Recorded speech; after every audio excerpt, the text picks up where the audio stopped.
And it is on the final match for the 2015 Appraisery Android Netrunner Regionals Tournament. On the left, we've got Mon playing Valencia Estevez. And on the right, we've got Omi playing Jinteki replicating perfection. Two strong players in what looks to be a wonderful finals match. And RP starts off with Ice credit. Valencia starts off with a sure gamble. Now, I have never seen this matchup play out, to be perfectly honest to you.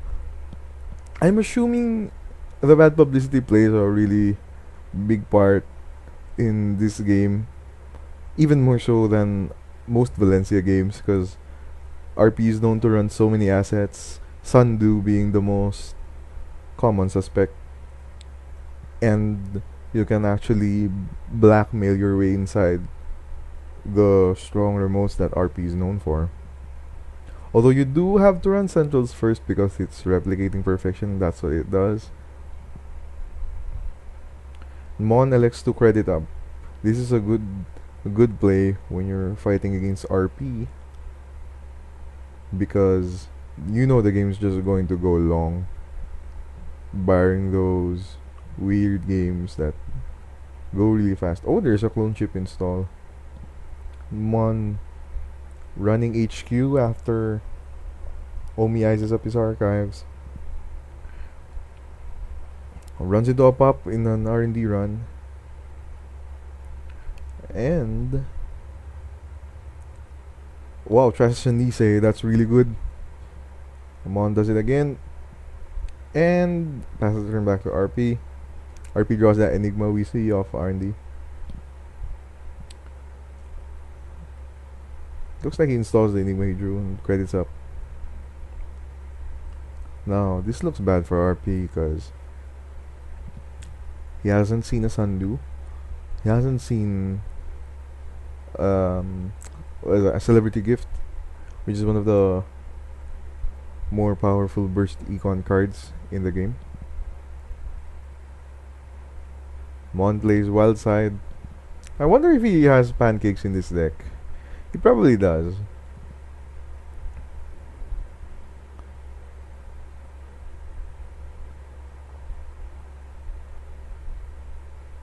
Oh, and RP spends its turn crediting up again.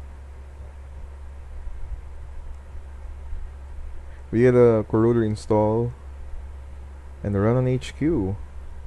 That's free because of the bad publicity. It's wonderful. See an Ash. Now, do you trash the Ash? Of course you trash the Ash. You don't want to have a big problem server, and getting rid of the assets now take care of that. And we get a daily cast install for his last click. Looks like RP finally draws into Econ, ices up HQ even more. Now normally Wild Side without pancakes versus RP seems like it's going to suck, because now you have only 3 clicks, one of which has to be around a central server if you plan to crash into a remote. But since right now there are no remotes on the corp side, this is alright. Oh, but there's an Eli on HQ. Do you click through that or do you pay for that? It looks like he jacks out. He's trying to drain the corp's money, but all of these cheap taxing eyes are doing a good job keeping Mon out until at least a little bit of stabilization occurs on the corp side. But that Wild Side is doing work in this match, because even though you only have 3 clicks, you only really effectively have 4, because you're drawing 2. And in this match, you're trying to look for the answers to RP's questions, like, can you get into my taxing server? There's a Parasite on Eli. Wonderful answer. And you can afford to wait it out because it's RP and it's slow.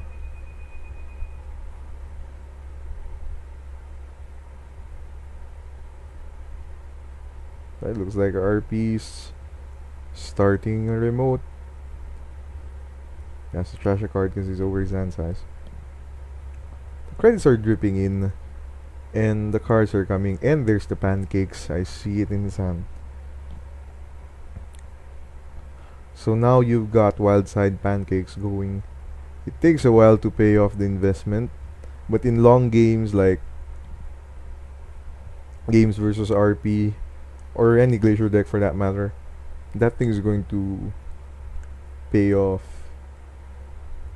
in more than enough ways. Looking at Monsan, there's a blackmail. I can see a blackmail.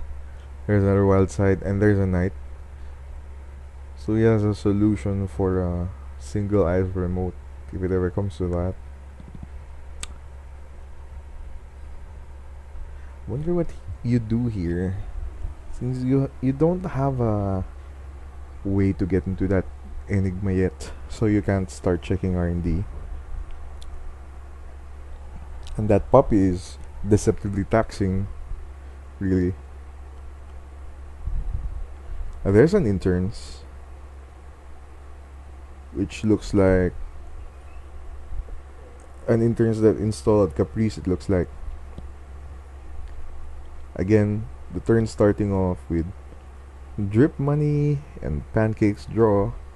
Just so wonderful, wonderful start of turn. Reminds me of those old Ian Sterling decks that made a few rounds during the first release of Honor and Profit. Or whatever happened to those decks. They seem really well positioned in a Glacier metagame.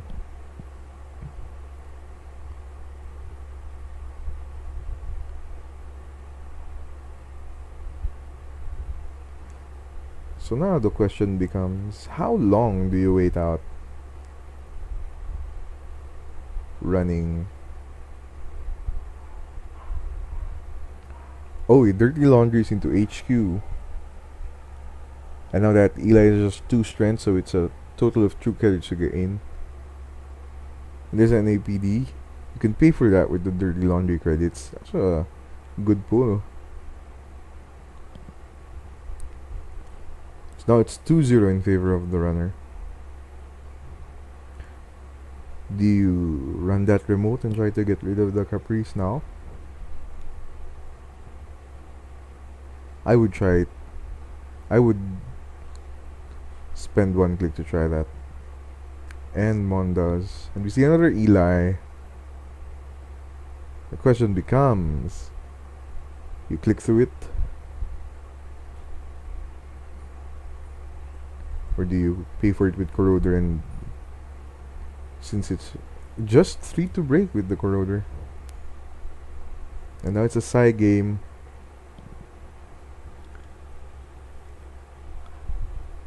Now most people believe that there is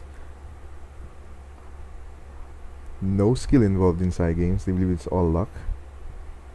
But I, on the other hand, believe that there's an art to it, and it's something you pick up as you go, something you learn, the tendencies of the people you play with, especially in a meta game like the Philippine Netrunner community. It's not as big as other countries, but the upside to that is that you have a pretty decent idea of what people are bringing, what people tend to do when you're playing against them, no matter what deck they have. Oh, it looks like Valencia draws into more money, and the corp spending its turns just clicking for credits, sadly. Not having that Sundu really sucks, because now you're forced to play honest, facing a board that has a Data Sucker, a Clone Chip, a Corroder, and Wild Side Pancakes. Such a strong combo. It's been doing a lot of work this game. And At this point, it's about broken even. That looks like a Desperado in hand. And Desperado along with Valencia as a bad pub. It's just really, really good. So now you're effectively netting 2 credits every run. One to do it as you please, and the other one to use while you're running. There's a Desperado.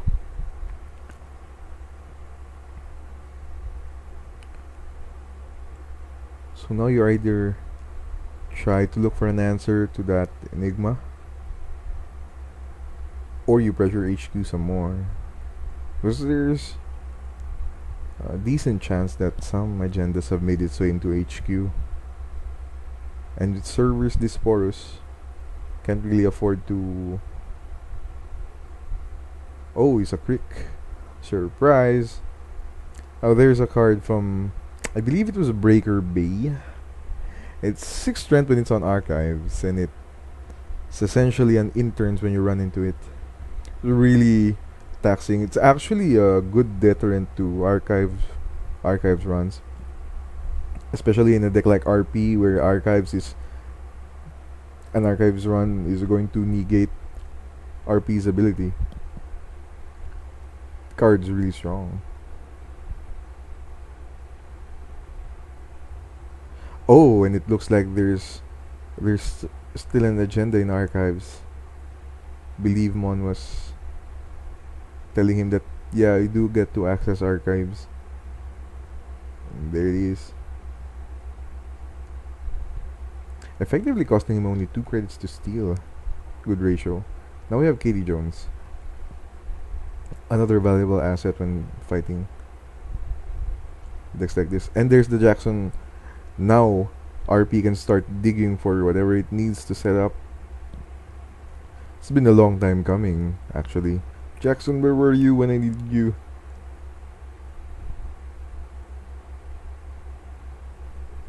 Although that quick on archives is now giving Omi a ton of options, because he can throw agendas down and not even have to pop Jackson immediately. Because if you just run into the crick, the agenda can just go into a server or something. And there's an install and an advance. This is brave. Behind an Eli, and what I'm guessing is probably just a Caprice.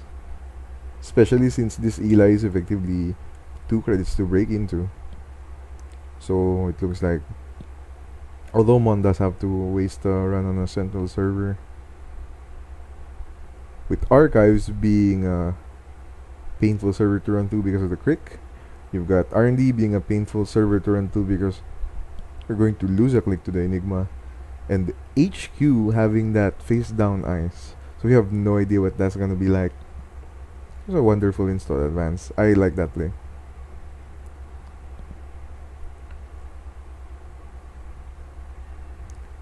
I wonder what server he's going to eat, or if he's just going to let Omi have that one. But an install in an advance as RP is quite dangerous, because there's a big chance that that's probably Nisei Mark II, and the scored Nisei is a game changer. I believe game changer is actually an understatement.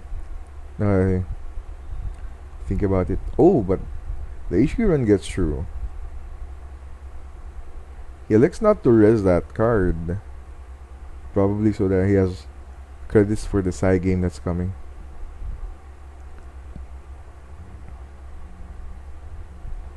Here we go. Let's see what happens.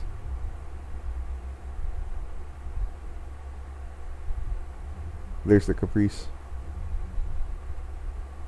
Side time, side time. It is another one did from Omi, I'm guessing. Oh my golly. He's in. Cash the Caprice, get some money from Desperado, and it's the Nisei. Jesus Christ. It's now 6-0 in favor of the runner. You are RP with a porous remote server. Although your R&D is secured at the moment, but a clone chip fetches a parasite. Oh, there we go. Goodbye. Goodbye, Enigma. I thought you were holding off R&D, but now you're not. We see a Lotus Field though. That's gonna be a problem. Now you're gonna have to look for the real breaker. Omi Jackson's up.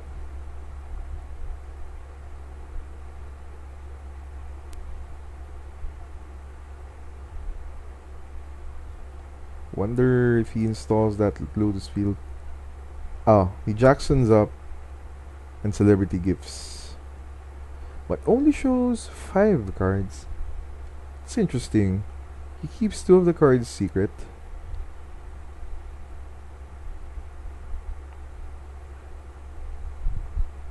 I'm not sure if you can show more than 5 cards but to Celebrity Gift, by the way, so that might be a mistake on my part. I have to reread that card.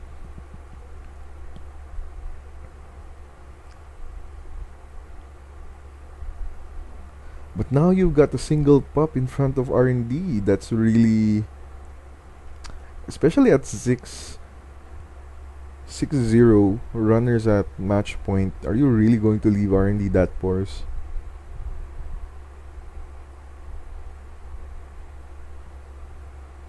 Here we go. So 1 to get in. And that's it.